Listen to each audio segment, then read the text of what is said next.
Hello students, how are you? I hope you are doing well. तो देखो बच्चों, हमारा जो क्लास 11th के 3 चैप्टर्स हैं वो कंप्लीट हो गए। सेट हमारा कंप्लीट हो गया। सेट के बाद हमारा था रिलेशन एंड फंक्शन, वो भी खत्म हो गया है। ठीक है ना, रिलेशन एंड फंक्शन वो भी खत्म हो गया है। और ट्रिगोनोमेट्रिक फंक्शन भी हमारे खत्म हो गए। ट्रिगोनोमेट्रिक फंक्शन भी हमारे खत्म हो गए। ठीक है।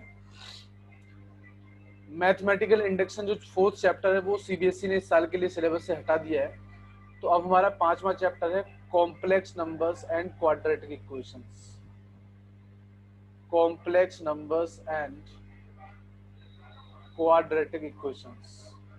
ठीक है, ये हमारा चैप्टर नंबर 5 है। तो चैप्टर नंबर 5 बच्चों में पढ़ना है। तो सबसे पहले हम ये समझते हैं कि कॉम्प्लेक्स नंबर्स होता क्या है। ठीक है ना, जो हमारा चैप्टर नंबर 5 है कॉम्प्लेक्स नंबर्स, वो चैप्टर होता क्या है हमारा, उसकी हम बात कर लेते हैं। देखो बच्चों, हम लोगों ने अभी तक नंबर्स पढ़े हुए हैं। अभी तक हमने जितने भी नंबर पढ़े हुए हैं वो सब रियल नंबर्स हमने पढ़े हुए हैं। ठीक है ना, क्या पढ़े हुए हैं? रियल नंबर्स पढ़े हुए हैं। रियल नंबर्स क्या होते हैं? रियल नंबर्स वो नंबर्स होते हैं जिनको हम नंबर लाइन पर प्लॉट कर सकते हैं। जिनको हम नंबर लाइन पर प्लॉट कर सकते हैं वो क्या होते हैं? रियल नंबर होते हैं। और एक होते हैं बच्चों इमेजिनरी नंबर। क्या होते हैं हमारे? इमेजिनरी नंबर्स होते हैं जिनको हम नंबर लाइन में प्लॉट नहीं कर सकते। The numbers which cannot be which cannot be plotted on number line। जिन नंबर्स को हम नंबर लाइन पर प्लॉट नहीं कर सकते उनको हम इमेजिनरी नंबर बोलते हैं। और इमेजिनरी नंबर में एक टर्म आता है आई। इस आई को हम बोलते हैं आयोटा। इस आई को हम क्या बोलते हैं? आयोटा बोलते हैं। ठीक है ना, बात समझ में आ रही है? इस आई को हम क्या बोलते हैं? आयोटा बोलते हैं। तो जैसे मान लो मेरे पास लिखा है -2i, या मेरे पास लिखा है 5i, या मेरे पास लिखा है 7i। तो इन सब में क्या आ रहा है? इन सब में आई आ रहा है। ठीक है ना, इन सब में क्या आ रहा है? आई आ रहा है। इसका मतलब ये नंबर्स क्या हैं? ये नंबर्स हमारे इमेजिनरी नंबर्स हैं। कौन से नंबर्स हैं? इमेजिनरी नंबर्स हैं।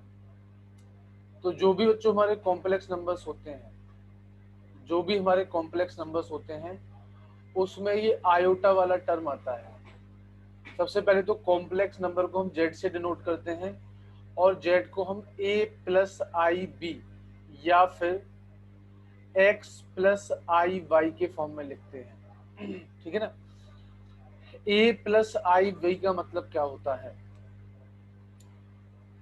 a प्लस आई बी का मतलब होता है वो नंबर्स जिनके साथ आयोटा वाला टर्म होता है।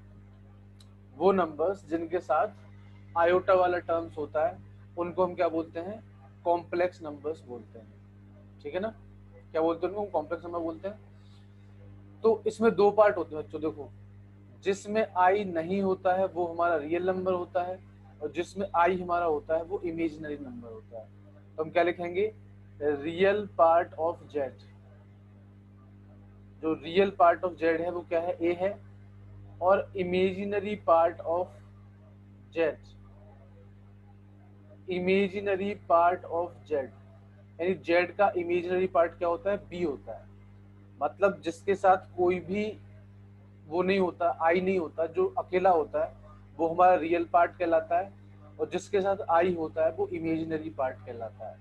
तो हम ऐसे बोल सकते हैं कि real part of Z equal to A and imaginary part of Z equal to B. ठीक है, तो वो जो समझ में आया हमें कि जो कॉम्प्लेक्स नंबर्स है उसको हम किस फॉर्म में लिख सकते हैं? या तो हम a प्लस आई बी के फॉर्म में लिख सकते हैं, या x प्लस आई वाई के फॉर्म में लिख सकते हैं। ठीक है बच्चों, तो ये आपको समझ में आया कि नहीं समझ में आया? ठीक है ना, चलो आगे बढ़ते हैं फिर हम लोग। जैसे मान लो मेरे पास यहाँ पे लिखा हुआ है z इक्वल्स टू 7i, और हमसे पूछ लिया जाए कि इसमें रियल पार्ट क्या है और इमेजिनरी पार्ट क्या है। तो देखो बच्चों, इसमें रियल पार्ट ऑफ z तो है ही नहीं इसमें कुछ, तो 0 हो जाएगा, और इमेजिनरी पार्ट ऑफ z क्या हो जाएगा, 7 हो जाएगा।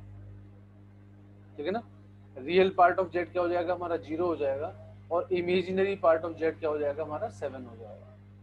उसी तरीके से यहाँ पे ऐसे लिखा हुआ है 2 माइनस 3i, तो यहाँ पे रियल पार्ट ऑफ z क्या हो जाएगा बच्चों, 2 हो जाएगा, और इमेजिनरी पार्ट ऑफ z क्या हो जाएगा, -3 हो जाएगा।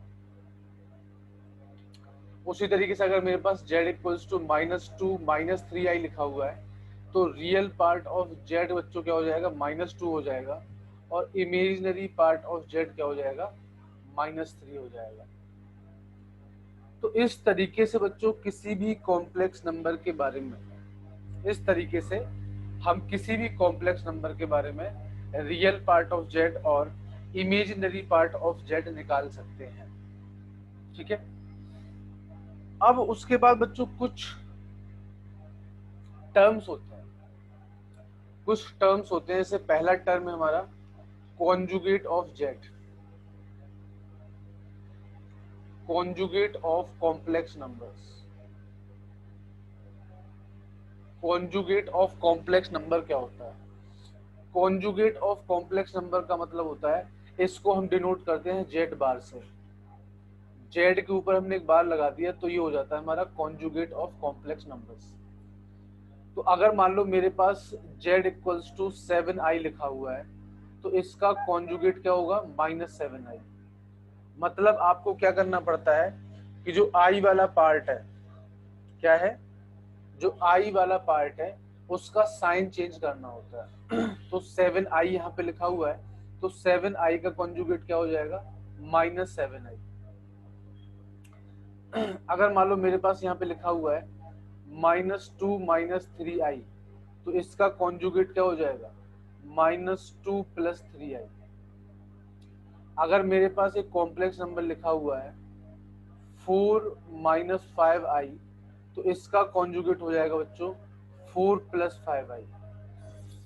तो सिर्फ आपको यहाँ से एक बात समझ में आ रही होगी कि आपको जो कॉन्जुगेट ऑफ z निकालना है उसमें सिर्फ आयोटा वाले नंबर का, यानी कि i वाले नंबर का क्या करना है, साइन चेंज करना है।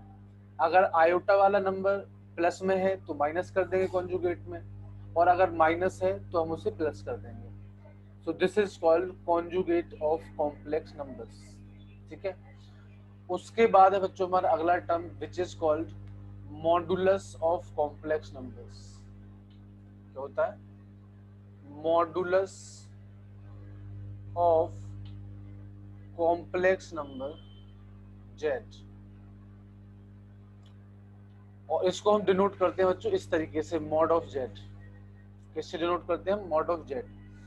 तो बच्चों मॉडुलस ऑफ z का जो फॉर्मूला होता है वो क्या होता है, root real part of z का whole square plus imaginary part of z का होल स्क्वायर। तो अगर आपको मॉडुलस ऑफ z निकालना है तो आपको क्या करना पड़ेगा, रियल पार्ट ऑफ z के होल स्क्वायर को इमेजिनरी पार्ट ऑफ z के होल स्क्वायर में जोड़ना पड़ेगा और उसका रूट निकालना पड़ेगा। चलो एक एग्जांपल ले लेते हैं। मान लो मेरे पास कॉम्प्लेक्स नंबर है -2 - 4i, और हमें इसका मॉडुलस निकालना है। तो सबसे पहले तो हम रियल पार्ट ऑफ z और इमेजिनरी पार्ट ऑफ z निकालेंगे। तो रियल पार्ट ऑफ z कितना हो जाएगा, रियल पार्ट ऑफ z हमारा होगा -2, और इमेजिनरी पार्ट ऑफ z होगा हमारा -4।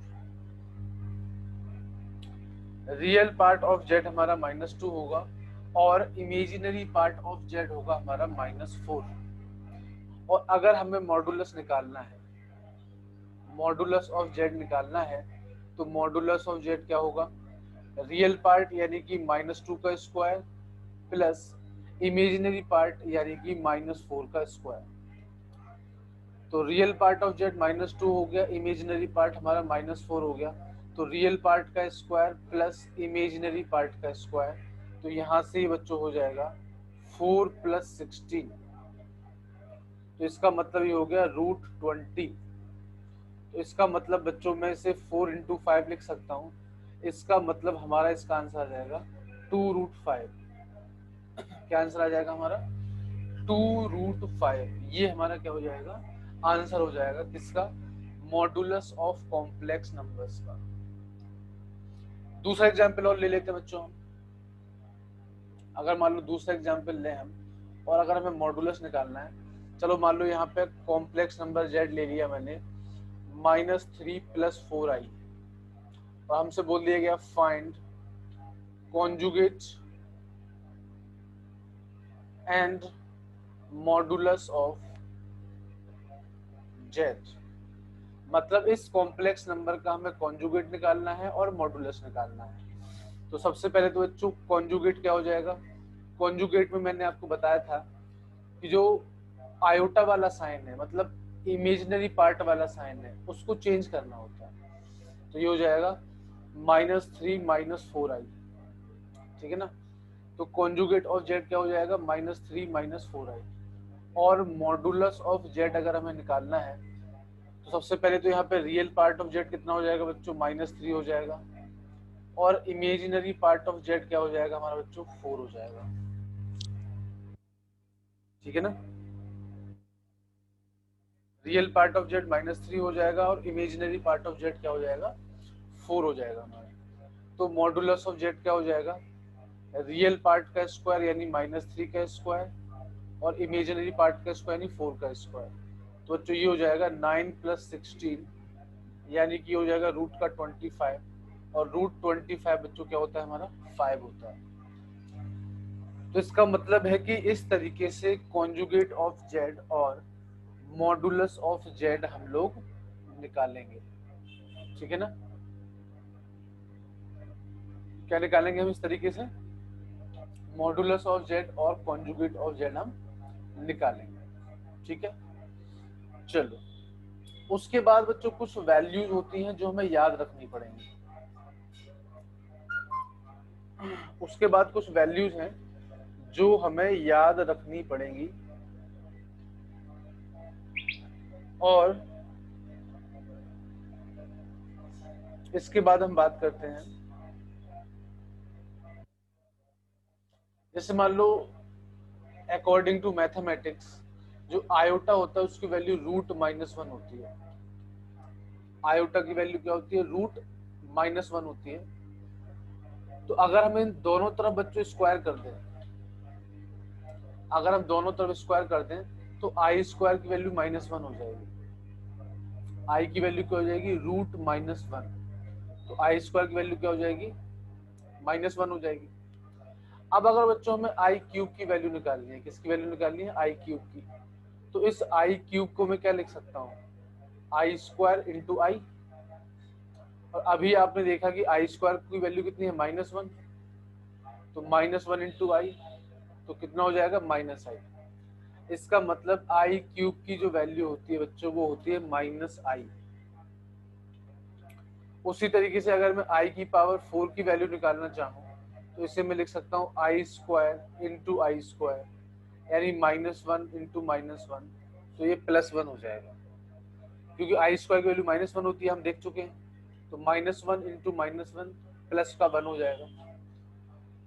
अगर हम i⁵ की वैल्यू निकालना चाहें तो क्या हो जाएगा? i⁴ × i, और i⁴ की वैल्यू हम निकाल चुके हैं, 1 है। तो 1 × i कितना हो गया? i हो गया हमारा। उसी तरीके से अगर हम i⁵ की वैल्यू निकालना चाहें तो क्या हो जाएगा? i⁴ × i²। तो i⁴ 1 है, i² -1 है, तो ये -1 हो जाएगा। उसके बाद अगर बच्चों हम i⁵ की वैल्यू भी निकालना चाहें तो ये हो जाएगा i⁵ × i³। i⁵ 1 होता है, i³ की वैल्यू बच्चों देखो -i होती है, तो 1 × -i कितना हो गया? -i हो गया।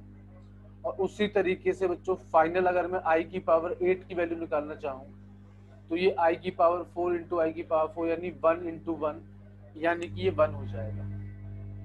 इसका मतलब ये हुआ कि बच्चों हमने डिफरेंट डिफरेंट आई की वैल्यूज निकाली। अब हम यहाँ पे एक जनरल फॉर्मूला लिखते हैं कि अगर आई की पावर में कोई भी नंबर है जो 4 से पूरा डिवाइड हो जाए तो उसकी वैल्यू हमेशा 1 होगी। अगर आई की पावर में कोई एक ऐसा नंबर है जो 4 से कंप्लीट डिवाइड हो रहा है, क्या हो रहा है बच्चों? 4 से कंप्लीट डिवाइड हो रहा है, ठीक है ना? तो इसका मतलब है कि उसकी वैल्यू 1 होगी। अगर आई की पावर में कोई एक ऐसा नंबर है जिसे 4 से डिवाइड करने पे आंसर 1 आता है, आई की पावर में कोई एक ऐसा नंबर है जिसे 4 से डिवाइड करने पे रिमाइंडर 1 आता है, तो उसकी वैल्यू आई होगी बच्चों। और अगर आई की पावर में कोई एक ऐसा नंबर है जिसको 4 से डिवाइड करने पे रिमाइंडर की वैल्यू 2 आ जाए, तो उसकी वैल्यू माइनस आई होती है, -1 सॉरी। और अगर आई की पावर में कोई एक ऐसा नंबर है जिसे 4 से डिवाइड करने पर रिमाइंडर 3 बचे, तो उसकी वैल्यू बच्चों -i होती है। तो ये 4 वैल्यू बच्चों आपको याद रखनी पड़ेंगी कि अगर आई की पावर में कोई एक ऐसा नंबर है जिसे 4 से डिवाइड करें और वो पूरा डिवाइड हो जाए, तो उसकी वैल्यू कितनी होती है? हमारी 1 होती है। अगर आई की पावर में कोई एक ऐसा नंबर है जिसे 4 से डिवाइड करने पर रिमाइंडर कितना बचे? 1 बचे, तो उसकी वैल्यू आई होती है। अगर आई की पावर में कोई एक ऐसा नंबर है जिसे 4 से डिवाइड करने पर 2 बचे, तो उसकी वैल्यू -1 होती है। और अगर आई की पावर में कोई एक ऐसा नंबर है जिसे 4 से डिवाइड करने पर रिमाइंडर 3 बचे, तो उसकी वैल्यू -i होती है। क्या होती है? -i होती है। तो अगर ये 4 वैल्यूज आप याद कर लोगे तो आपको कोई दिक्कत नहीं होगी। तो ऐसे कुछ एग्जाम्पल्स हम लेते हैं, ले लेते हैं। जैसे मान लो मेरे पास लिखा हुआ है आई की पावर 253 और हमें बताना है कि इसकी वैल्यू कितनी होगी। तो सबसे पहले तो हम क्या करेंगे, 253 को 4 से डिवाइड कर देंगे, ठीक है ना? तो 253 को हम 4 से डिवाइड करेंगे बच्चों, तो रिमाइंडर 1 आएगा। क्या आएगा बच्चों? रिमाइंडर 1 आएगा।